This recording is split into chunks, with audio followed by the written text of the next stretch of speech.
This is the Nintendo Switch 2, a second-generation console that has been anticipated by many after nearly 10 years from the initial model, creating hype, long waiting lines, and even stock shortages. But is it really that good? Having played with it for more than a month now, and coming from the PC world, as well as traditional gaming console ecosystem, there have been a lot of thoughts in my mind, leaving me with mixed emotions as well as many questions. Like, where exactly does this device stand when compared to other existing handhelds, or even full-sized gaming consoles? As with all its upgrades, it now really aims to be both.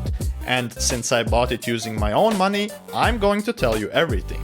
So whether you agree or not, I want you to leave a thought in the comments section below on what you think about this console. And let's dive in. With the first look from outside, the Switch 2 has grown much bigger in size when compared to its predecessors, and this is mainly because of its giant 8-inch screen, which is a solid upgrade when compared to the Switch OLED, and an even bigger one when compared to the regular Switch. But it's not just the screen size that has changed. It is now a 120Hz 1080p panel with HDR and variable refresh rate. And for those who feel the Nintendo might be going backwards for an LCD instead of OLED, I can certainly say that the screen is overall much better than the one found on the Switch OLED, being much brighter and having better colors. And talking about colors, the Switch 2 no longer has those playful colors of the Joycons, as it is fully black now with a matte finish. So for some reason, Nintendo decided to go for a more stealthy look with this one, with only the rings around the joysticks now showcasing those signature colors. The original Switch was quite a standout with its famous two-colored look, which in fact was also reflected in the Switch logo itself.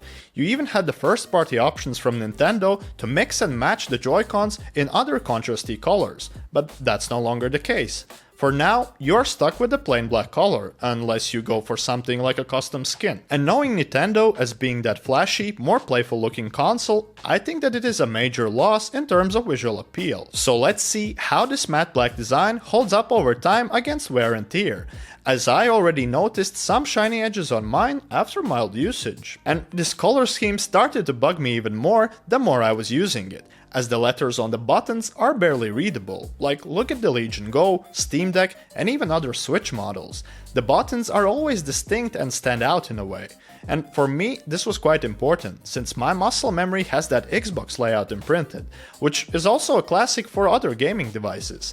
So here the button remapping might just come in handy to avoid confusion. But now the lower buttons, well, in dimmer environment, I could barely even locate them, as the square ones really blend in with the rest of the body, having the same color and no distinct edges, making them nearly invisible. But alright, enough about the color, as the overall design and build quality seems to be improved and more streamlined now.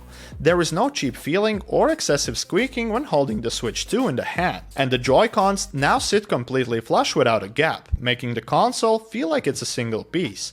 Like, from a distance you could barely tell that the sides are in fact detachable, as it looks just like a regular handheld gaming device. And the main reason behind this is the new magnetic design, as they now attach with some really strong magnets, replacing the previously seen sliding rail system. These magnets are placed inside the console itself, while the upper buttons of each of the Joy-Cons are made from metal, which get magnetized and hold things in place really well. In fact, you can grab the console by either of the sides and it will safely hold the rest of the body just fine. So that's pretty impressive, having not much of wiggle either. And to detach the controllers, you simply press the eject button, which essentially pushes it out. Fun fact here is that you can even attach the controllers on opposite sides, or even fully reversed, if for some reason you need that. But the latter one will not provide any charging due to single-sided connectors. And here I really have to give Nintendo credit for this, as they have created the most versatile controller system I've ever seen in handheld consoles. These controllers have built-in gyro, accelerometer, and motion controls, and the new HD Rumble 2 vibration motor, which is really powerful. All this essentially embodies the power of Nintendo Wii in a very light and compact controller design, as even Lenovo attempted to go a similar path, by also making the controllers of Legion Go detachable, while even adding an optical sensor for extended mouse functionality. And guess what? The Switch 2 has that too now, enabling you to play games using mouse controls, and it's not only one, but both of the Joy-Cons, giving you even more options for double handheld gaming as well as local multiplayers, providing each of the players with a mouse sensor, though one of you must be left-handed then. This upgrade did however come at the cost of removing the IR sensor from the right controller, so that's something to know. And talking about local multiplayer, we know that Switch Joy-Cons are really versatile in this area as well, since you can use them as little controllers. And this also has seen many improvements, as with bigger Switch, you get bigger Joy-Cons, making them easier to hold in the hand, and all of the buttons on the joysticks are now bigger as well, so that's definitely a plus for this hybrid system. But attaching back the controllers and going handheld mode, how does it feel in the hand with the increased size and buttons? Well, it is still pretty much the flat blank Switch design, with rounded edges. If you have bigger hands, then you will certainly feel the improvement here, but if you have smaller hands, then well, it will probably not be the best fit, as design with ergonomics in mind is not something to expect here. What I did like is that the regular buttons are really clicky, giving a nice feedback, so it's always a joy to press them when gaming. But the joysticks still haven't been upgraded to Hall effect ones, so the Switch 2 is still prone to stick drift, and this might be the real concern here, because many users out there already report this, and with this console being so new, this is really concerning, as besides the upgrades, a second gen release should have fixed and perfected the issues from the first gen, but well, it is what it is. Now, for anyone coming from the original Switch, you might have already noticed that the layout feels largely familiar, but with some key upgrades. Up top, you'll find the standard power and volume buttons, along with the game card slot and the ever-welcome headphone jack. They sit alongside a slightly larger exhaust vent for the new cooling system. But the biggest change on the top, however, is the addition of a secondary USB-C port. This brings the Switch 2 in line with other modern gaming handhelds, while enabling accessories. More specifically, the ability to use Nintendo's own external camera, meant for the new game chat feature. Top or bottom, both USB-C ports support charging, which is probably the biggest advantage, being a massive quality of life upgrade, letting you easily charge the console while playing in tabletop mode, without an awkward angled cable. Flipping the bottom, you have two large air intake vents, with the primary USB-C port in the middle, meant for docking. The audio experience also has been largely improved, with the Switch 2 now having bottom-firing speakers. And while we're looking at the back, you can also see the stealthy redesigned kickstand, which is nice to have, as it can conveniently lean nearly all the way back.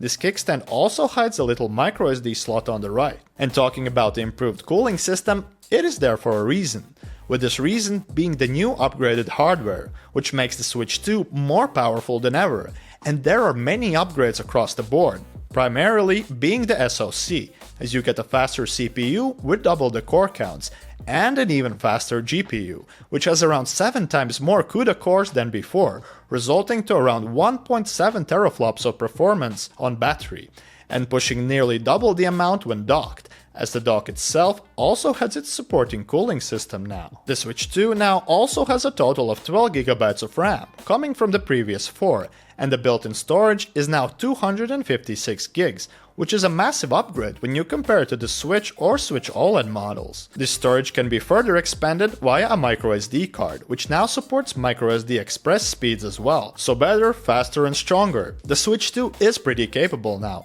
as in terms of raw performance, you could almost compare it to something like Xbox Series S when docked. To demonstrate that, we got games like Cyberpunk 2077 to accompany the release of the Switch 2, which now pretty much goes as the benchmark of performance here. Of course, this will be a graphically scaled down version optimized for the Switch 2, but nevertheless, it looks really stunning, with all the lens flare, high-res textures and sharper details on that nice 1080p screen. And probably the most interesting part about Switch 2 version of Cyberpunk is the adaptation of Joy-Con gestures, as you can actually play it with detached controllers by using motion tracking for hand combat and aiming. Twisting the controllers also work for moving to side and dodging attacks, but this might take a while to get used to, and it really is not the easiest way to play. And if you go into settings, you can also activate that mouse mode, which allows you to aim and shoot just like on a PC, which is pretty cool. Those mouse sensors are also optimized for use on different surfaces, as you should be able to use them on your lap, side of a sofa, and so on, basically anywhere with a stable enough surface. So using the Joy-Cons with all these features can be pretty fun. But what about casual gaming in handheld mode? Well, I really enjoyed playing these new titles, as well as those casual Nintendo games, as the cool thing about those is that you can easily take the console, do a couple of rounds, and move on with your day. And the controls are basic enough for anyone to enjoy, as my girl easily beat me in her first ever Mario Kart race. And the battery life can highly vary depending on the games you play. For example, Cyberpunk will drain it rather quickly, and you can get like up to 2 hours of gameplay depending on different factors, like screen brightness and so on. But Mario Kart World seemed to be a little less demanding, despite it also being a next-gen game. So you get a little bit more of playtime, something over 2 hours. So I guess that Nintendo's 2 to 6 hour battery life claims might be true if you're playing something really light. And for recharging the console, it now comes with a 60-watt charger in box. But don't be fooled by this number, as from these 60 watts, it will usually draw only around 11 to 18 watts. And interestingly enough, my Switch actually managed to pull around 26 watts from the charger during my measurements with Cyberpunk running. And this was with the console not being docked, which is pretty interesting compared to the measurements reported by other people. But under normal circumstances, a 0 to 100% charge will take around 3 hours, which is really not that fast. And while the included higher watt charger might have added convenience for maybe charging your other devices faster, it is still pretty overkill here. And in the age of chargerless phones, I am pretty certain that this luxury also adds up to the price. And if you're curious about Switch 2 charging speeds and charger compatibility, you can check out their article with the performance tests down below. But regardless of battery, I found my palms hurting much faster than the battery can ever drain, as the handheld grip on this thing is really not comfy at all, as it really is a simple plank-like design, with no proper grips or shape for comfort. But I really didn't expect this to be this prominent, so if you're going to get this console, I would suggest you to get a case with proper handles as well. Otherwise, gaming sessions could become difficult. But while these new Switch 2 games look amazing in handheld mode, with some added pain, they look even better on the big screen when connected to a TV, since the Switch 2 gets double the performance when docked. Plus the docked mode now supports up to 4K 60fps HDMI output, making the TV mode much more enjoyable on 4K TVs, as this is pretty much the standard nowadays. But it's all fun and games with the new Switch 2 titles until you look at the pricing, which has been talked about a lot. Like $80 for Mario Kart World. Really? Yeah, the graphics are nice and the game feels more modern now, but there is really not that much you can do in this game. With it being a simple arcade racer, it's too much to charge for this. But if you really want to have it, then the Switch 2 Mario Kart bundle makes more sense, slashing the price in half. But this is a problem with other Switch 2 games as well,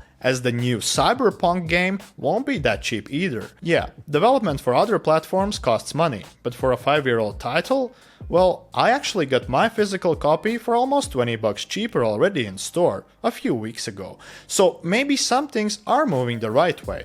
But this brings us to the next-gen console problem, which is not entirely a new thing, as it happened with next-gen Xbox and PlayStation consoles before, where you initially get only a few games optimized for the new hardware. Now all the previous games are usually backwards compatible, but not all of them can take the advantage of that new hardware. Unless this game had unlocked framerate in the first place, then you could achieve better FPS. But on console games, this FPS is usually locked to ensure better experience. So this is then up to developers to release an update for the latest console. And depending on the developer, they might even decide to charge you for this next-gen upgrade, making you pay yet again for the game you already own, just to fully utilize your new console.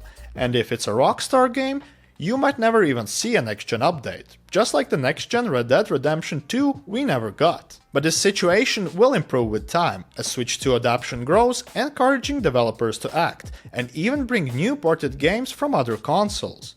Still, Xbox and PS5 games are now probably laughing at Nintendo's Cyberpunk costing this much. And compatibility-wise, I also noticed an app problem, like with Crunchyroll for example, which is essentially like Netflix for anime shows. It seems that this app cannot be installed on the Switch 2, while on Switch Lite it installs just fine.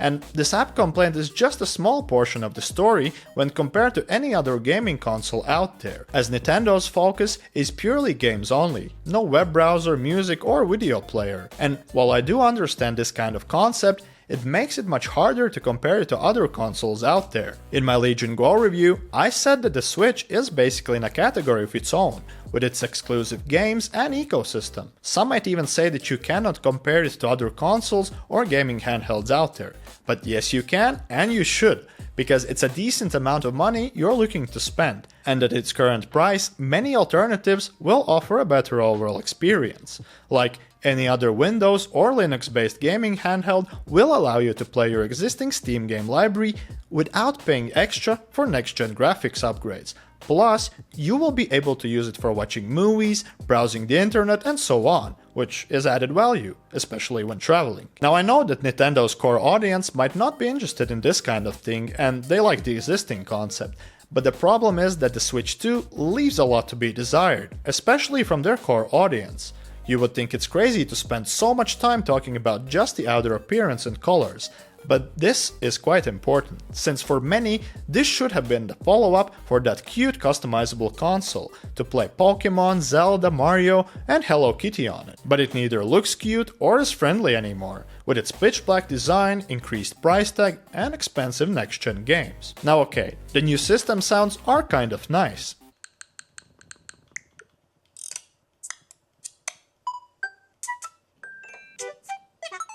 And this is what I'm talking about. Where's the rest? Feels like Nintendo is trying to step into a different category and look more serious, to line up with other gaming handhelds. At this point, if I had to pick, I'd better get something like Lenovo Legion Go S for around the same price, or even more, considering the amount of money you will save by playing the games you already own on Steam. Nevertheless, I still think that overall, the Switch 2 is a decent upgrade over its predecessor, featuring many powerful upgrades and additions. So, if you're already into Switch ecosystem or want to play Nintendo games, then this is a no-brainer, as the next-gen experience will be even better, possibly adding new breadth to your existing game library. But if it's your first console and Nintendo games is not what you're after, then you should consider other alternatives. I hope that this video helped you decide whether the Nintendo Switch 2 might be your next buy.